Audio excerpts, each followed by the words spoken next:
Welcome back to the grim darkness of the 41st millennium. I'm Inquisitor Temperance Price, keeper of the Inquisition's Black Library, and this is the third volume in a report on the Valentyne Heresy, an actual play podcast set in the Genesis adaptation of Warhammer 40,000's Dark Heresy RPG. This report features Game Master Tom McGee and players Tyler Hewitt as Atticus Viz and Ryan LaPlante and Laura Hamstra as special guest characters. My report shows that the squad has been nearly wiped out by the enemy. Tsavora was killed by an oncoming tank. Moose Mouse died valiantly, killing that same tank. Otto died botching an attack on the enemy, and Atticus lost his arm to a battle cannon. But can this one-handed hero rescue the medic he needs to save his life before his mission is cut short? Find out next in this episode of the Valentyne Heresy.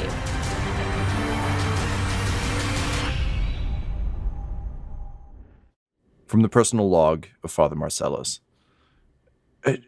Wait, was his name actually Moose Mouse? Was it Nicholas? Maybe it was Nicholas. Regardless, he met the fate I described. I just realizing after the fact I may have given most of these people nicknames. Oh well, I suspect the Inquisitor will be just as amused by them as I was, thinking about all their little foibles. Oh, like that medic, Scrumble Dumpling. Well, I tell you, Atticus would not be the man he was today if it wasn't for Scrumble Dumpling. Steve? Was his name Steve? Oh, Lord, let's just stick with Scrumble Dumpling. The Emperor will understand.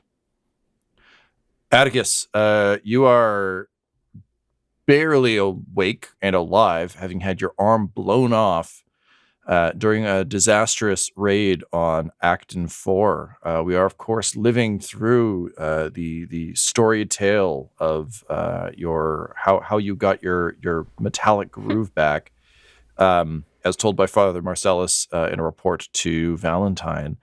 We are in the past. You and the Glorious Regals have made planetfall in order to take down a corrupt governor who has flipped a large portion of the PDF on this planet, as well as raiding the armory of the Imperial Guard stationed here, and has swiftly put them down using some kind of chemical weapon, which has wiped out the previous Imperial Guard regiment. After making a very dramatic landing, unfortunately, two of your compatriots died in glorious battle against a Lehman Russ tank, which left you without an arm, but a cauterized stump, which is okay for now, but not great in the grim darkness of the future where there is only possible infections. So you have made your way to the relative safety of an alley, having seen some of your more capable compatriots, like Gareth Scarhouse and some other folks, fighting some berserkers hand-to-hand, which honestly looks like a much better deal than waiting for more tanks to show up in the central column. So, having run into the alleyway, yet another one of your compatriots met a grisly doom of an axe to the skull, but managed to melt a gun one of his assailants on the way down. You have stumbled upon a medic who is in danger of being cut up themselves, because irony exists in the 41st millennium as it does in all millenniums.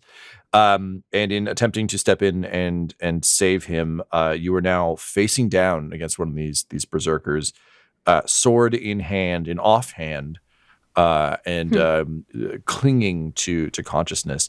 They've turned towards you, away from Scrumble Dumpling, and you are facing them down. Atticus Vis, what do you do? Charge, baby. I mean, this is what we're here to do. We're here to live and die for the Emperor.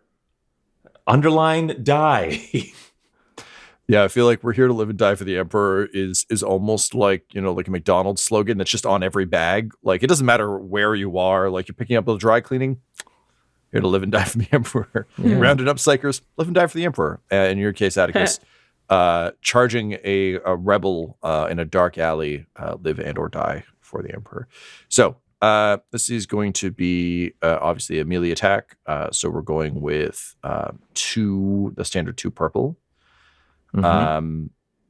I believe from a story point perspective, we have 1. Yeah. Yeah, I was gonna say 1 for us, 3 for you. 1 and 3. So I'm going to jack one of these difficulty dice by spending a story point.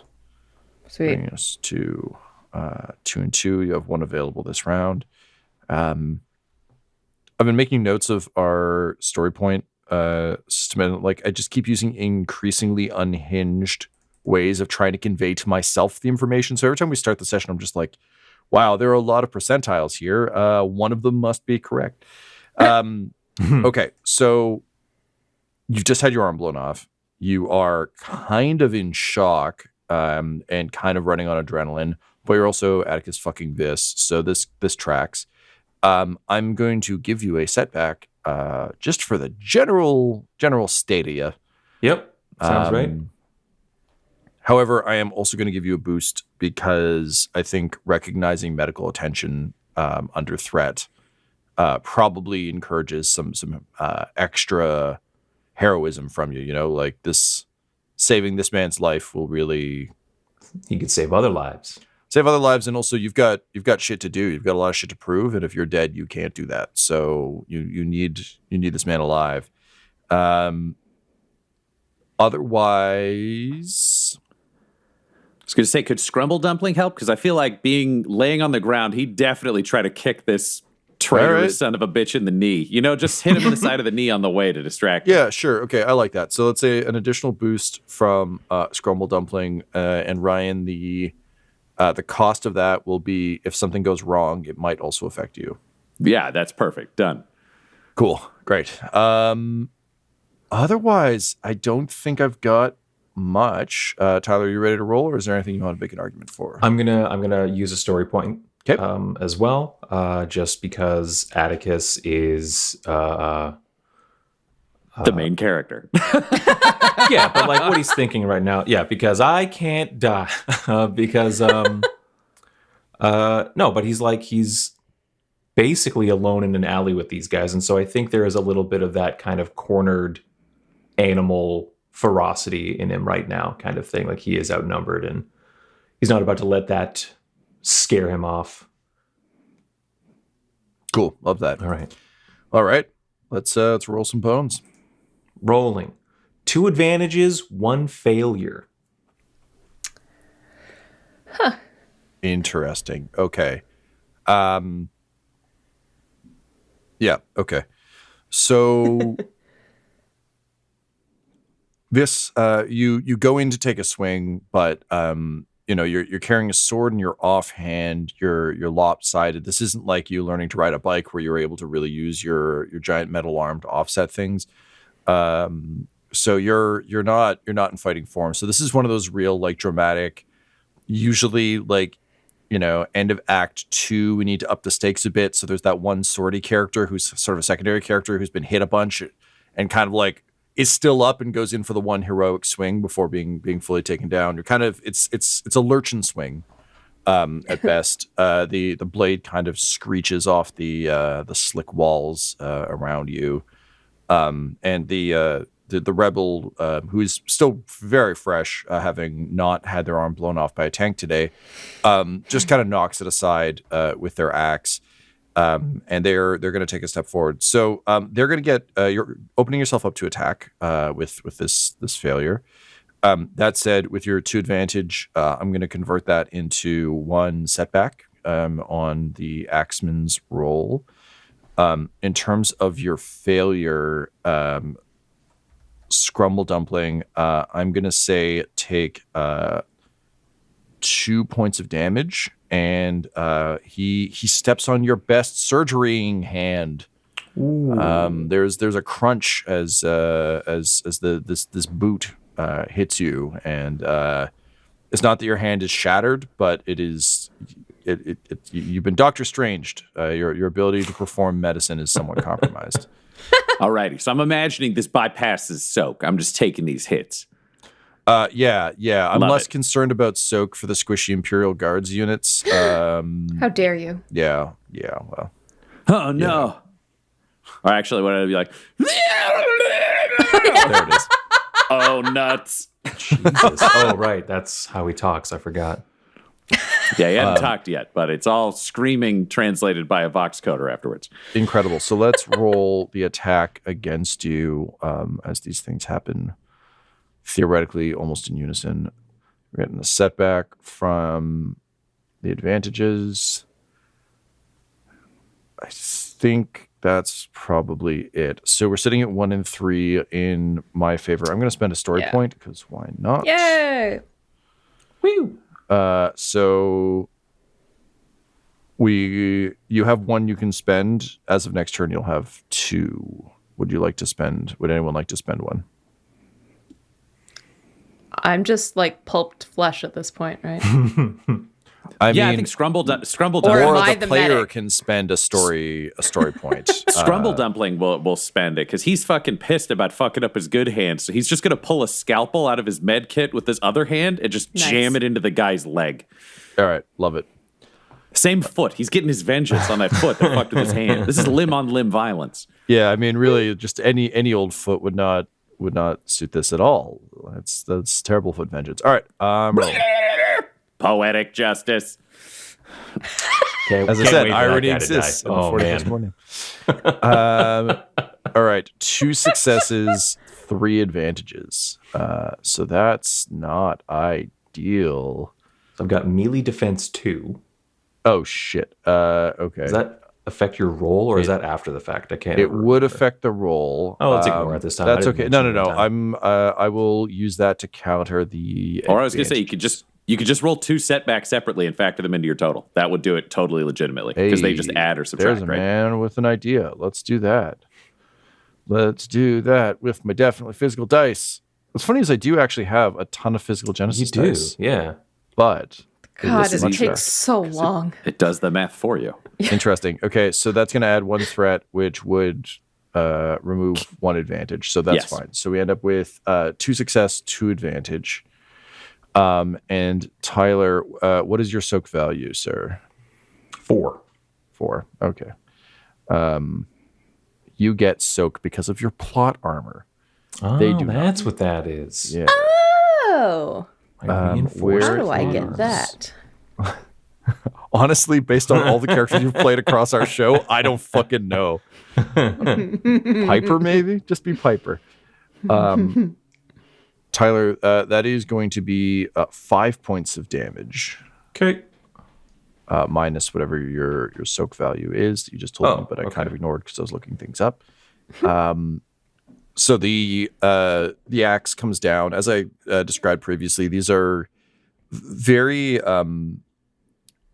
these axes, particularly like the heavier weapons, look like they've been made of kind of gear. So like, a pipe with kind of like a heavy, whether it's like a small rotor or something on it to just give it some weight. Yeah. And then a blade. So very much okay, if we're doing this, we're going to need to be able to like chop through some armor, but it's not as effective as you would fear. Certainly not the armor of a righteous person or a righteous member of the Imperium. The axe bites into your shoulder, but digs into the freshly carved armor you're wearing. How much damage did you actually take there, Tyler? 1. 1? Yeah. So 5 minus soak, 1. you feel the weight of your armor kind of like press against you, and electric pain shoots through your wound. But as your vision kind of blurs in and out, looking down, you can see the image, the glorious image of the Emperor bringing victory, and it's hard not to feel his will and his might in your armor and your quest here. So he's going to get a bonus going forward. Scrumble Dumpling, do you want to push this attack? Do you want to turn this into an actual thing, or are you content trying to help Atticus do his worst? Yeah, it's I mean, he's always going to help, baby. This Scrumble Dumpling's here to make everyone live. That's his whole goal. Live, Atticus, live. Oh, I hear that. Yeah, I was gonna say, You must live. there we go. I am a medic. That's what I wanted to hear. Yeah. Amazing. So Atticus, as you look down at your weird savior, just repeatedly stabbing a scalpel into a boot, you hear another voice kind of shout from further down the alley. You can see Gareth and his squad continue to fight. In the distance, you hear the sort of telltale roar of Sergeant Pratik's chainsword. And you can feel that there's more troops coming in. But one voice raises above the others, a voice raised in glorious battle. Laura, who are you, and what do they hear echoing down the alleyway? You can either choose to engage in this combat or not. If you're doing something else down the alleyway, I'd love to hear it. I am Cadric Kensworth, who is also a medic. Good old medic alley. Is Welsh and always angry. Now the problem is the only Welsh accent that I can think of is like Terry Jones's many characters from Monty Python. So, and they're generally like not very bright.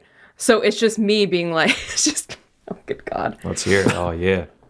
So this guy is just like, well, what's that we got here?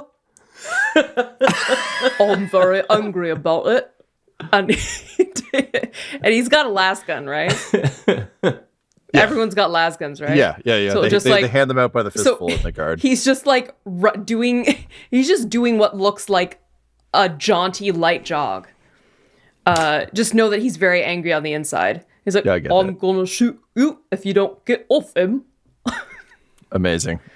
Honestly, most of the people I see doing light jogs outside are the angriest people. You can see it's all there. They're not pounding the pavement. They're plotting vengeance on the pavement. Okay. It's your fault for making Welsh the person who did that. Yeah. Okay, cool. So, Cadric, you are kind of like making your way through the fray. I think what we'll say then, Laura, based on what you've described, is that you've seen that one of your fellow medics, we'll say that like since we have two medics, it would make sense if like there was a medical vessel kind of behind the initial landers that also got shot by like anti-aircraft fire. Crashed nearby, a bunch of medics died. There were supposed to be enough medics in the individual units, but the Regals this was a very like last minute job.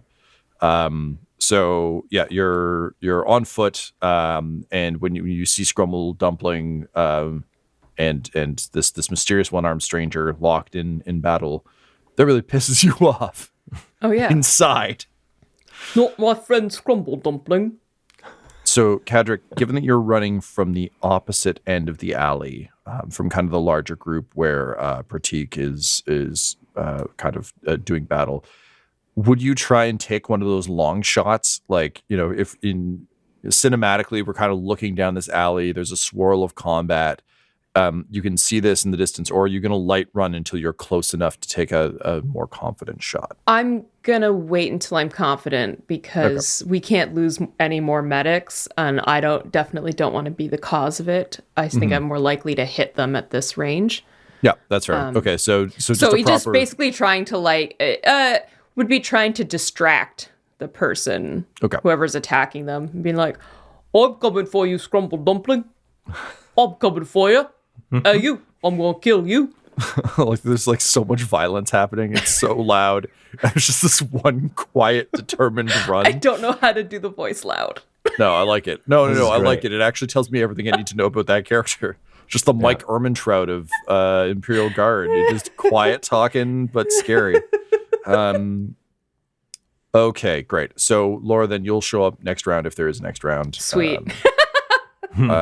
Great. So Scrumble Dumpling, you've decided you're going to help Atticus. Atticus, you are up, carrying the 2 advantage from my previous roll forward to give you 2 setback. Again, get 1 for bleeding hard. And unfortunately, because I forgot this last time, he has a defense of 1, so one more for a total of 4 setback from me. Got it. But you get a boost from Scrumble Dumpling, just merrily stabbing away. So that is good. Considering he's had time to position his stabs and he's repeatedly stabbing the same foot, maybe 2 boosts. That foot, he got through the boot now. He's into the foot. There's no question with the amount of dude. stabbing. Dude, come on. You can't argue with that. I mean, I can. Hashtag meat foot. Come on. Oh, well, I can't fight a hashtag, hashtag meat foot is my one Achilles heel. My meat foot. Yeah. Hashtag This guy's let heel Tyler is his roll Achilles heel. 40 proficiency dice. Yeah. Okay, fine. Fuck it. You can have your 2 dice. Okay, thank you. Against my legion of other dice. I'm not going to spend a story point this time. It's 2 difficulty, right? That's correct. Yep. Yeah. For close range fisticuffs. Okay. I'm going to spend a story point. Okay. If I have one to spend, yeah. Okay. Yeah. I think we've got 2, so it's back to 1 for us and 3 for Tom. That is correct. And I'm going to drop my sword because he's close enough with his axe. I'm assuming he's close enough to grab. Yes. I just want to reach up to his face and put my thumb in his eye. Yep. Yes. Fair enough. Get a good grip on his skull by, getting into the socket there. Yeah. Yeah. It is a wash. Oh. 2 successes, 2 advantages, 2 failures, 2 threats. A wash. Curiouser and curiouser. All right, so you go for the face, you go for the thumb to the eye. He's getting stabbed to the ankle and has an axe kind of like planted on your shoulder. He does that thing where like reaches up and grabs your wrist, and you're trying to like force your thumb forward, and he's kind of like holding it here, but he has to keep a hand on the axe too, which is kind of long and unwieldy. So that means that this is going to be less an attack and more a battle of wills to see what happens with this eye squish. So Tyler, if you can get me let's go with an opposed check, and we're going to set the difficulty at his proficiency, if that makes sense. So What is his proficiency? yeah, Yellow. so for your what difficulty, is I'm his telling difficulty? you right now. I'm telling you right now. I asked for a number and I get a color. I'm so confused. Yeah, it's a rare condition of color. Look, I painted by numbers for a long time. It's the only way I know colors now. Okay. Okay. Number Sky is 2 was 3. always yellow. The sky is 3. Numero Okay, so- chromomancy. Yeah, it's in the back of the Imperium tome somewhere. Tyler, let's go with 1 red, 1 purple for this check. And is this literal willpower or another? No, brawn? this is for you, sir. This will be athletics and brawn. Okay. As you try and Just so much willpower behind your brawn. Yeah, you've got real intention. You want to know what's on his mind by reading it off of your thumb later. So Right. Yeah, and then in terms of bonuses and setbacks, Tyler, I'm actually going to give you a bonus here because I think it's easier to throw your full weight at someone than to resist someone who is like trying to like actively ram a thumb into your eye. And because of the combination of the axe at his footing and being stabbed and everything else, he can't really move. So it's not like he can Aikido you through. So yeah, 1 boost for that, 1 boost for the assist from Stabby McScrumble Dumpling, hashtag Meatfoot, and then the distracting. Oh. yeah, I think we're getting close enough to that. You're right. So yeah, there's just like a very determined. Now that you said Python, I just keep thinking of like John Cleese assaulting the castle, where it's just like a very dramatic run, but from far enough away that it's not really that impressive. Okay, so 1 more for that. I'm not going to add anything else on top of that. We're currently sitting at 1 and 3 for story points. All right. I'm spending another story point. Hell yeah! But I only have 1 yellow. My bronze score is down to 1 because of my injuries. Add a green, baby. Right. So yeah, Did you add a add green? green. That was Yeah, our okay. home rule from quite some time ago. Great. Oh, I can't hear you because I'm just swimming in my Scrooge McDuck pool of story points. Cash okay. me and get a free novelty comb. That's all right. We got to get through these other characters anyway. You cash those story points in, man. We got to keep this going. Yeah. Yeah, Laura, you want to roll up some characters you do care about? If you've got this many story points, I mean, why stop here? Honestly, I've pretty much exhausted this voice, so whatever. He's not right, even here yet. He gets shot in the throat. Oh no. All right, Tyler, go ahead and roll. Okay. 2 successes, 3 advantages. Yay! On my eye gouge. Shit. Yeah. So, you slide forward, and with your remaining strength, you thrust your thumb into this guy's eye. What do you yell as you kind of collapse onto him, gradually losing consciousness as you jam thumb to eye? I wasn't going to say anything. I was going to use my mouth for biting into his throat, so this is fine. Cool. So your actions speak louder than words, and in your case, it's teeth speak louder than cool one-liners as you rip his treacherous, rebellious throat out as you jam a thumb through his eye, which is when Kadric arrives. I feel like Scrumble Dumpling, you're on side with this. If you're still like working the tendon, I don't think you're too bummed about this. But Kadric, you arrive to see the guy who's protecting Scrumble Dumpling collapse on top of this rebel, rip out the guy's throat while jamming a thumb through his eye, and then pass out from exertion. Excellent. I'll take that. He takes the axe from the guy that just collapsed, and he will tend to Atticus immediately. Great. See if there's something he needs to stabilize him, or give him stims to get him up again. Whatever is required. Yeah, fair enough. So with the immediate threat dispatched, Pratik and his unit kind of break through, regroup with all of you. There's not many people here. They've been cut off from the kind of like there's tanks. There's also just snipers and big fights happening throughout. But at least now you've got like a small semblance of order at least. And he's still pretty adamant about going in, that this is, how it needs to be. Hell or high water. We've already lost enough, lost enough good people and bad people, as evidenced by some of the people we've blown up so far.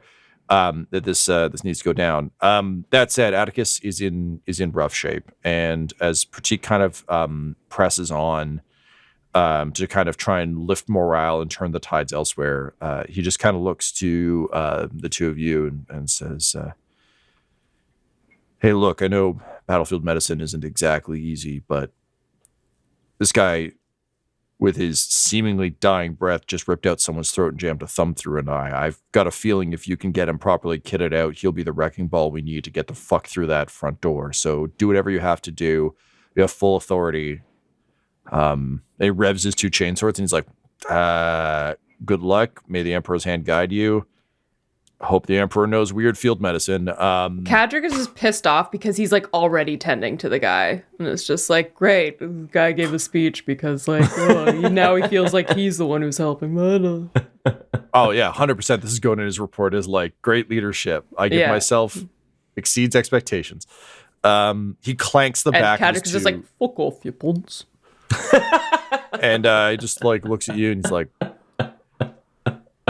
"I will." And just like roaring with chain swords in either hand, just like goes full like windmill arms into the fray, with the team kind of fighting up behind them. Gareth comes kind of rushing over as Kadric and Scrumble Dumpling you begin to see to Atticus. Scrumble Dumpling, you were like on the ground away from your gear. What do you do now that you're free and clear? He'll get his gear and get in there, baby. Scrumble Dumpling, all he said was, this man has to live. So that's what he's doing. Okay, so let's get some... I dropped my gun, but it doesn't matter.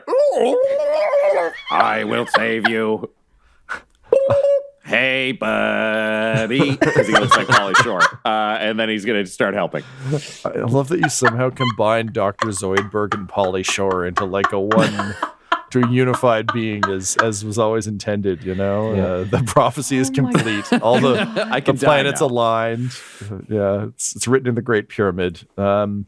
Okay, let's get some Medicaid checks then. Yay! You can each roll one, and this is just to stabilize Atticus, who is not doing so great. Some idiot pressed a melt-a-gun barrel into his arm, so now he just also has like it's poorly patched, and you're probably gonna have to cut it off. But also, there's burns now. There's just a lot going on.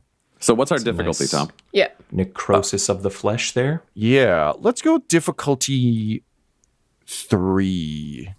I think if Atticus had fallen over after he got his arm blown off, it would probably be a lower difficulty. But given that he's been exerting himself, it takes a lot to jab out an eye and then rip out a throat. Yeah. That's what I learned in PE. Yeah. Cool. We have our medical equipment with us. Is that worth anything? Hell yeah. So for the medical equipment, I'm going to say you can give yourself a boost.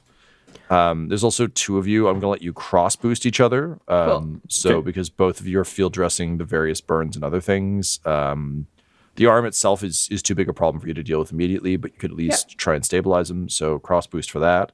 Sweet. In terms of setback, I'm going to give you each one setback from Atticus, presumably trying to get up and go fight things when consciousness returns. I don't imagine there's a lot of sitting there being a good patient, given how much he has to prove. And I think that's it from me. Alrighty, let's do this. 1 success, 2 advantage. 1 advantage, 1 triumph, 1 failure. Okie dokie. I was going to say, if we combine those rolls, then it's just a triumph and 3 advantage. Yes. So I think that's what we will do. But I would love to know. It makes sense because we know Atticus survives. That's actually the subtitle for this whole arc. Can you guys give me what the medical montage is like? And I want to make abundantly clear, for reasons that will be necessary to Atticus surviving / the plot in a moment. You can kind of clean up the arm, but we're not actually solving for the arm. But in terms of like the rest of it, what is this super cool ER style montage that occurs? I like to think like Cadrick's going into the arm and is just gonna do a little cutting shit up and making sure all of like the arteries and everything's like clipped properly so that no further internal bleeding's happening. And then like they switch off and they're like going back and forth and like sponging each other's foreheads while they work. Well, the other one has like glove hands. Yeah. Great. I was going to say, you're working the arm, and Scrumble Dumpling is getting your forehead and Atticus's forehead, and then like helping you, and then stitching the shoulder, and then carving off a piece of armor to put over the stump you have on your side. So it's like a solid torso of armor on the injured side. Fuck yeah. Great. So you quite literally patch him up, and despite the sergeant's desires for this particular soldier, you're losing him quick, and it's not looking tremendously good.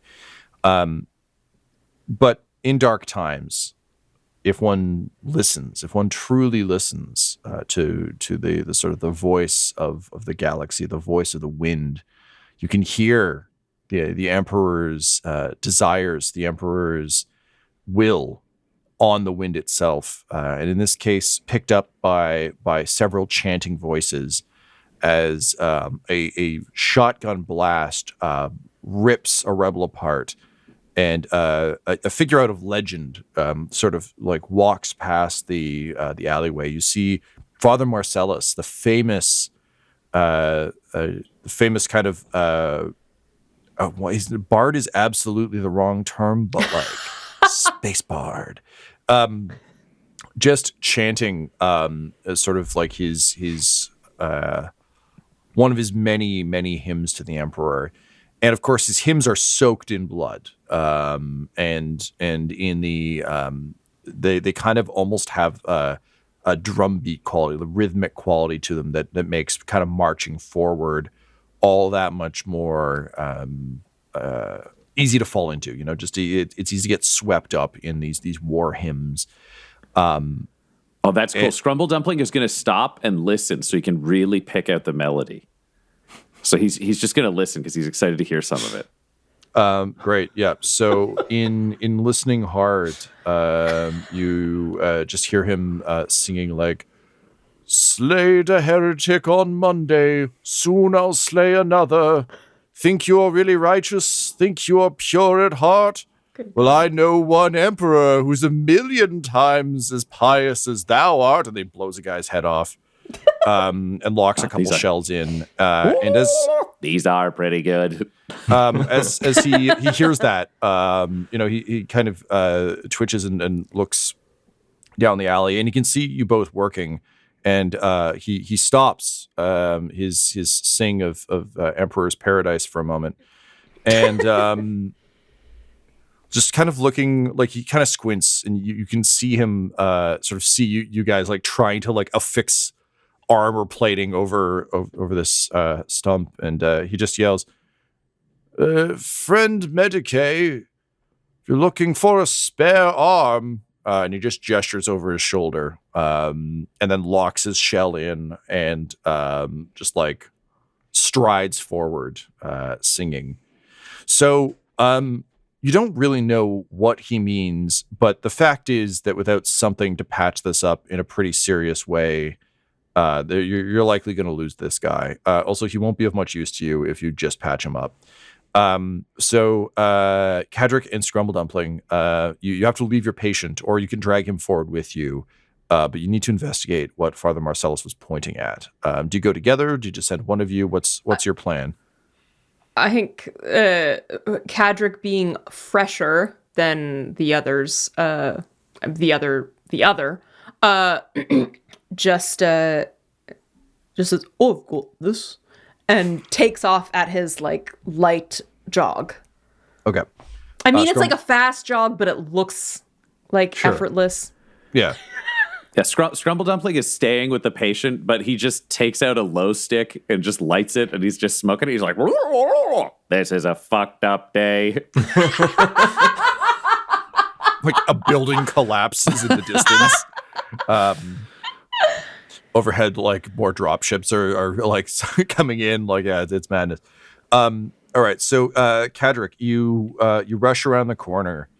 And you see the area that you just come from, and it is bad out here. This was a courtyard, just kind of almost like, I mean, this happens on university campuses a lot, but where it's like a quadrangle where there's like just 4 kind of large buildings with a small courtyard in the center and sort of an easy path in.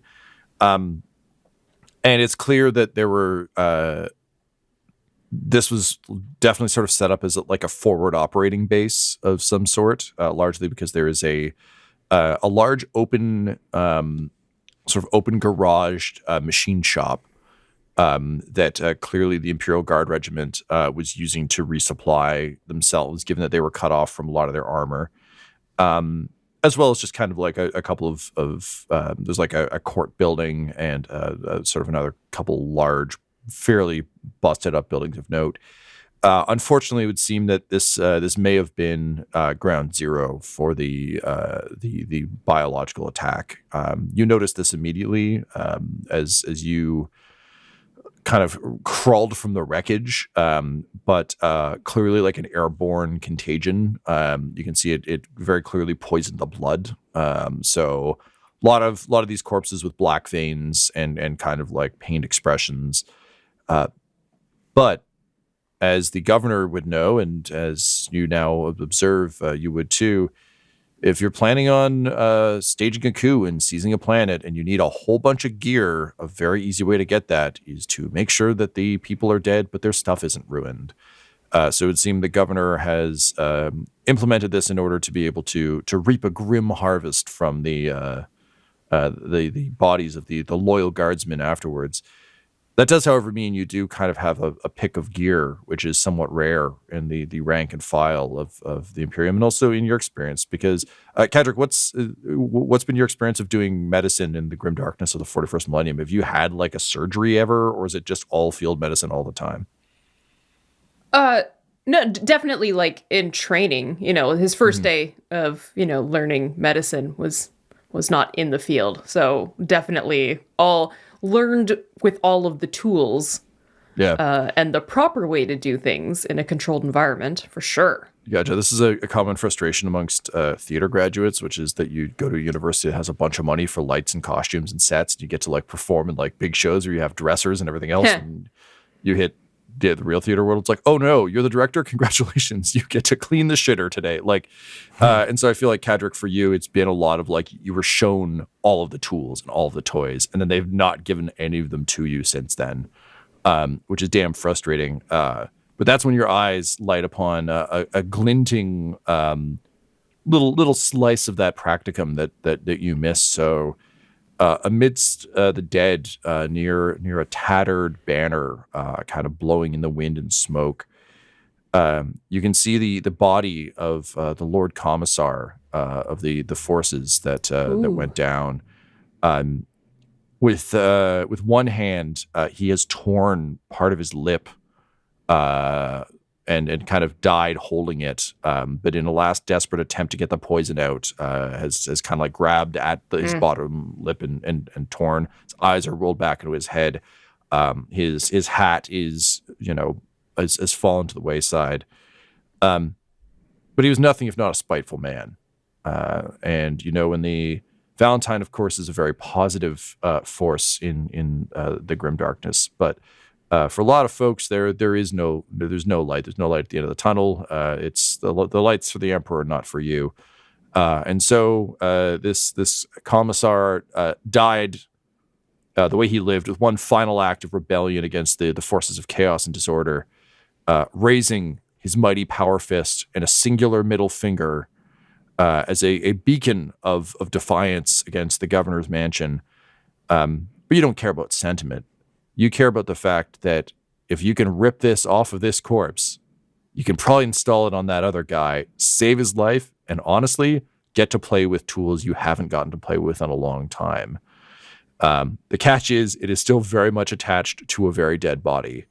Lucky for you, there is a machine shop nearby. So, Kadric, how would you like to get this arm off? I also have an axe now.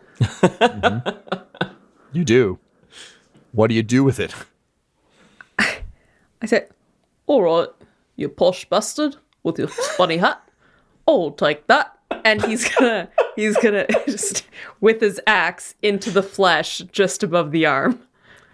And so to the sound of several meaty thwacks, and it takes you a little bit. You cleave kind of like from, because I mean there's like the arm itself, but then there's also like the mechanisms that you would drill into the body. Yeah, so it's got to be kind of like through the upper ribs and the collarbone. Yeah, it's a bad cut to be sure. And you just like, I'm sure at some point you had to like put a hand in and just kind of crack part of it off. Like it's just generally unpleasant. But eventually you have your prize. You have a power fist and some of a commissar. And with it, you return to Scrumble Dumpling and your patient. And Scrumble Dumpling, how do you greet Kadric when you see this arm come around the corner?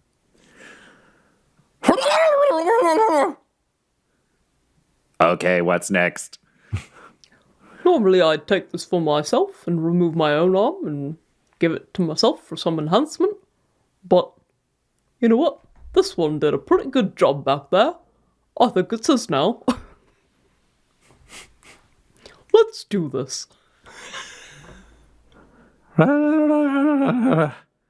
Fucked up day indeed.